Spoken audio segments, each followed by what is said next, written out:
আজ কলেজে গিয়ে আমরা অনেক মজা করলাম। So hello everyone, welcome to my new mini blog. কেমন আছো তোমরা সবাই? আশা করি অনেক ভালো আছো। আমিও কিন্তু মোটামুটি ভালোই আছি। তোমরা হয়তো ভাবছো আমি কেন দুঃখী দুঃখী মুখ করে দাঁড়িয়ে আছি। আসলে আমি তখন গভীরভাবে কিছু একটা ভাবছিলাম। যেহেতু আমার টিউশনও আছে, তাই আমি সকাল সকাল স্নান করে খাওয়া দাওয়া করে রেডি হয়ে গেলাম। আর টিউশন থেকে ডিরেক্ট চলে যাব কলেজে। আমাদের একটা এক্সাম শেষ না হতে হতেই আবারও আরেকটা এক্সামের জন্য আমরা ফর্ম ফিল আপ করতে চলে যাই। কি আর করা যাবে বলো, এক্সাম তো আর আমাদের জন্য থেমে থাকে না।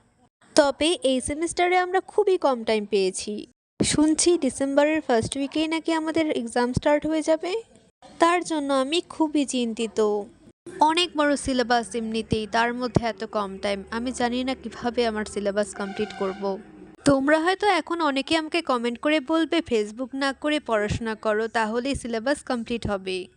দেখো, তোমাদের উদ্দেশ্যে আমি বলতে চাই আমার কাছে এনাফ টাইম আছে পড়াশোনা করার জন্য, এমনকি আমি পড়াশোনা করছি। আর পড়াশোনার মাঝে মাঝে দু একটা পোস্ট করলে আমার মনে হয় না খুব একটা বেশি অসুবিধে হবে। যাই হোক, দেখতে দেখতে আমি কিন্তু কলেজে পৌঁছেও গেলাম। আর তারপর ক্লাস কমপ্লিট করার পর আমরা সবাই মিলে একটু বসে গল্প করছিলাম। আর আজ যেহেতু আমাদের একটা ক্লাসে ছিল, তাই খুব তাড়াতাড়ি বাড়ি পৌঁছে গেলাম।